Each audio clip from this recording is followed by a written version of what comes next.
आज की आप बीती है कुमारी भारती डांगे बैतुल मध्य प्रदेश की। भारती जी ने बताया कि पहले वो जय गुरुदेव पंथ में थी और जय गुरुदेव पंथ के अनुसार ही घंटों तक साधना किया करती थी। यहाँ तक कि जय गुरुदेव द्वारा बताई गई इस भक्ति से भारती जी का शरीर सुन्न होने लगता था। इसके साथ साथ भारती जी को अन्य लोगों से शंख और घंटे की धुन सुनाई देती थी। एक दिन तो भारती जी को बाबा जय गुरुदेव के दर्शन भी हो लिए। इसी वजह से भारती जी की भक्ति में जिज्ञासा और ज्यादा बढ़ गई। लेकिन फिर कैसे भारती जी ने संत रामपाल जी महाराज जी के सत्संग सुने और इन्हें पता चला कि वर्षों से जय गुरुदेव की जो भक्ति वो कर रही है वो काल की भक्ति है, जिससे सतलोक में स्थायी स्थान नहीं मिल सकता। यानी कि जय गुरुदेव पंथ की नकली भक्ति से पूर्ण मोक्ष नहीं हो सकता। इसके बाद कैसे भारती जी ने संत रामपाल जी महाराज जी से नाम उपदेश ले लिया और कैसे संत रामपाल जी महाराज जी ने भारती दासी को सतलोक के दर्शन कराए। आइए भारती जी से जानते हैं उनकी पूरी कहानी खुद उन्हीं की जुबानी। जी नमस्कार। नमस्कार जी। क्या नाम है जी आपका? मेरा नाम कुमारी भारती डांगे है। कहाँ से आए आप? ग्राम टेमुरनी, तहसील आठने, जिला बैतूल, एमपी से। संत रामपाल जी महाराज से नाम दीक्षा कब लिया आपने? बंदी छोड़ सदगुरु रामपाल जी महाराज जी से नाम दीक्षा मैंने 15 नवंबर सन 2013 में ली। क्यों लिया आपने संत रामपाल जी महाराज से नाम दीक्षा? बंदी छोड़ सदगुरु रामपाल जी महाराज जी से नाम दीक्षा लेने से पहले हम सभी देवी देवताओं की पूजा करते थे और सभी देवी देवताओं की पूजा करने के साथ साथ जय गुरुदेव पंथ से जुड़े थे। तो जय गुरुदेव पंथ से जुड़े थे तो एक दिन मतलब मेरी बुआ है, उनके घर से ज्ञान गंगा पुस्तक आई और उस ज्ञान गंगा पुस्तक को मेरे पापा जी ने पढ़ा और मेरे पापा जी से हमेशा सवाल करते रहते। जय गुरुदेव पंथ में जुड़ने के कारण हमको सिर्फ इतना ज्ञान था कि भाई जय गुरुदेव की यदि साधना उनके अनुसार हम साधना करते हैं तो सतलोक जाते हैं। तो लेकिन उस सतलोक की सही जानकारी हमको बिल्कुल नहीं थी। वो सिर्फ इतना बताते थे कि सतलोक में सतपुरुष हैं और हमें उनके पास साधना करके जाना है। लेकिन ये कुछ पता नहीं था कि यहाँ पर जैसी सृष्टि है वैसी वहाँ पर भी सृष्टि है और भगवान कैसा दिखता है, इस टाइप की कोई भी जानकारी वो नहीं देते थे। और मैं मेरे पापा जी से हमेशा पूछते रहती थी कि भगवान कैसे दिखते हैं और कैसे है। और जय गुरुदेव पंथ में जब जुड़े थे हम तो वहाँ बोलते थे कि सतपुरुष अनामी लोक में अनामी पुरुष के रूप में रहते हैं, अलग लोक में अलग पुरुष के रूप में। आप एक बात बताइए, जो भी बातें आप बता रहे हैं सतलोक के बारे में आपको नहीं पता था, सतपुरुष के बारे में आपको नहीं पता था, अनामी लोक के बारे में आपको नहीं पता था, आपने इन सभी बातों का निर्णय कैसे लिया कि कौन सही है और कौन गलत? कहाँ से निर्णय लिया आपने?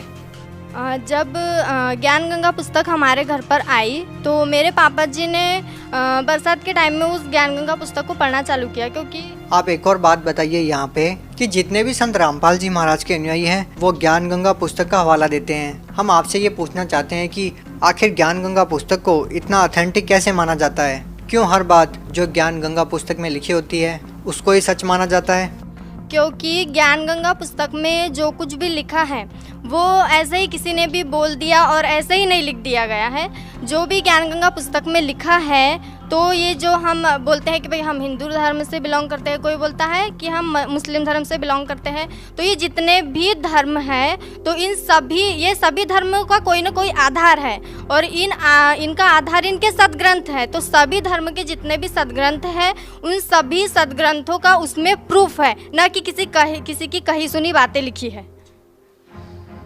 बहन जी, हम आपसे एक और बात जानना चाहते हैं कि पहले आप जय गुरुदेव पंथ से जुड़े हुए थे, अब आपने संत रामपाल जी महाराज से नाम दीक्षा ले लिया है, तो जय गुरुदेव पंथ में व संत रामपाल जी महाराज द्वारा दिए गए ज्ञान में आपको क्या भिन्नता नजर आती है? जय गुरुदेव पंथ में जब हम थे और उनकी साधना करते थे तो वो जो नाम हमें देते थे, पहला ओम रारंग सोंग सतनाम, तो वो जब उसका उन्होंने विधि ये बताई थी कि एक मतलब जब भी टाइम मिले तो मतलब बैठकर भक्ति करना है, हठ योग करना है, माला जाप करना है, कान में उंगली डालकर एक जगह बैठना है, मतलब कान और आँख दोनों बंद करके वो साधना करना है और तभी हम भगवान को देख सकते हैं।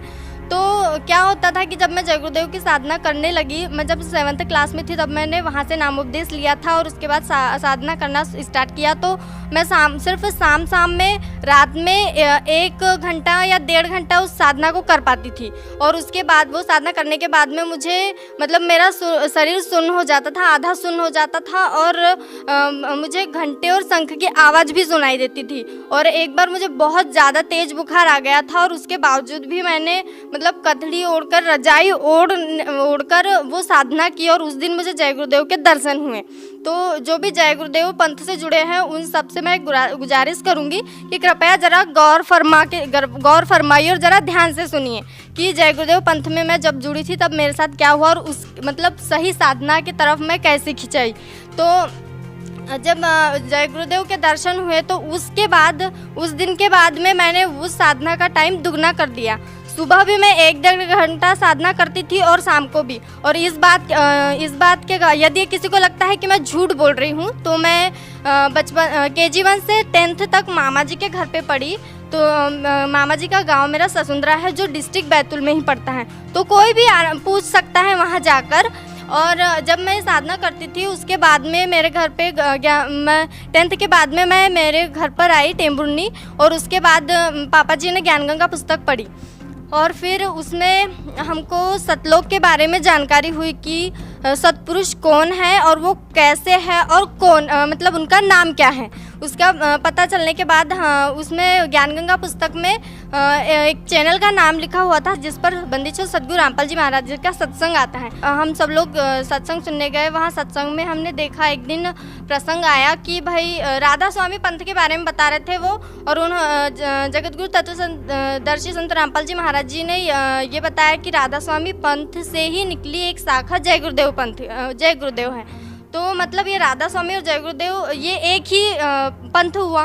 तो उसमें उन्होंने एक बुक खोली और वो एक तुलसीदास हाथरस वाले की थी जिसको क्या घट रामायण बोलते हैं।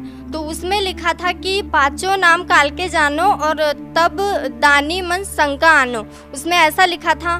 तो हम ये बात हमारे को सबसे ज़्यादा खटकी कि जब ये खुद ही इस बात की गवाही दे रहा है, इस पंथ की जो मेन बुक है वो इस बात की खुद गवाही दे रही है कि हम जो नाम जाप कर रहे हैं वो काल के हैं। मतलब कि हम सतलोक वतलोक तो फिर कहीं से कोई गारंटी नहीं है कि भाई हम सतलोक जाएंगे, जब इसमें पहले ही लिखा है कि ये जब ये नाम से जाप करने से हम काल के मुंह में जाएंगे। सीधा ही लिखा है ना कि भाई काल के नाम दिए गए हैं ये। तो फिर हमने सत्संग धीरे धीरे सत्संग सुना, हमको ज्ञान हुआ कि वास्तव में सतलोक क्या है, परमेश्वर क्या है। फिर उसके बाद में हम बंदीछोर सद्गुरु रामपाल जी महाराज जी से नाम उपदेश लेने गए, उनसे नाम उपदेश लिया। आप एक बात बताइए कि मानव जीवन में गुरु का बनाना बहुत ज़रूरी होता है, जो कि आपने बनाया जय गुरुदेव जी को। लेकिन कहा यह जाता है कि गुरु नहीं बदलना चाहिए, गुरु बदलना पाप होता है। आपने पहले जय गुरुदेव जी को गुरु बनाया, फिर आपने संत रामपाल जी महाराज को गुरु बनाया। क्या आपको नहीं लगता कि कहीं ना कहीं आपने गुरु बदल के पाप किया है, कोई गलती की है? जी नहीं, मुझे बिल्कुल ऐसा नहीं लगता है कि मैंने गुरु बदल के कोई पाप किया है। जय गुरुदेव की जब हम साधना करते थे तो हमारे घर पर उनकी सारी बुकें रखी हुई थी। तो उसमें से एक पुस्तक हमारे घर पर भी थी और बंदीछोर सद्गुरु रामपाल जी महाराज उस पुस्तक को खोल कर बता रहे थे और उस पुस्तक का नाम था जय गुरुदेव की अमरवाणी भाग 2। तो उसमें लिखा हुआ था, उसमें एक संत के बारे में जय गुरुदेव ने भविष्यवाणी की थी कि एक ऐसा संत या एक ऐसा पुरुष जन्म ले चुका है जिसकी सबको ज़रूरत है, जिसका सबको बेसब्री से इंतज़ार है, और वही एक ऐसा संत है, वही पूर्ण संत है जो इस पूरे विश्व को सुधार सकता है या परिवर्तन ला सकता है। तो ये बात भी हमको खटकी और वो पुस्तक हमारे घर पर रखी हुई थी। तो हमने सत्संग सुना और उसके बाद में हमने वो मिलाया और तभी हम बंदीछोर सद्गुरु रामपाल जी महाराज जी से जुड़े। और जय गुरुदेव ने भी इस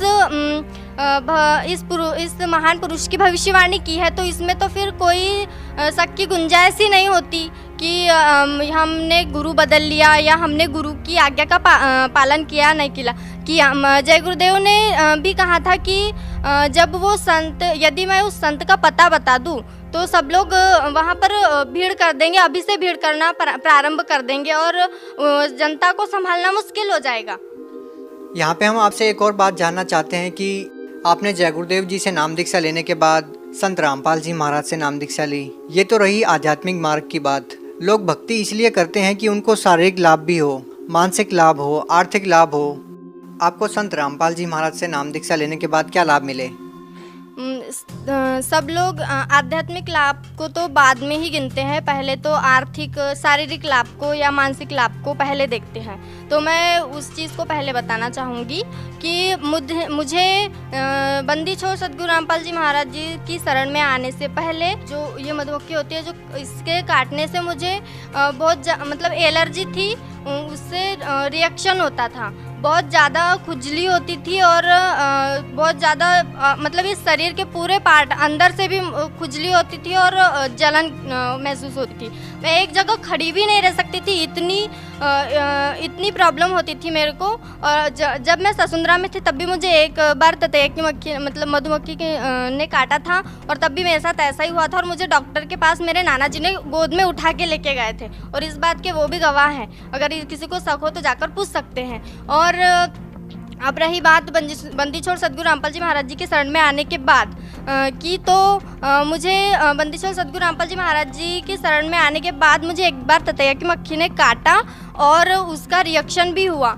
और फिर जो बंदी छोड़ सद्गुरु रामपाल जी महाराज जी चरणामृत और प्रसादी देते हैं वो मैंने खाई तो एकदम तुरंत ही असर हुआ उसका, मैं एकदम ठीक हो गई।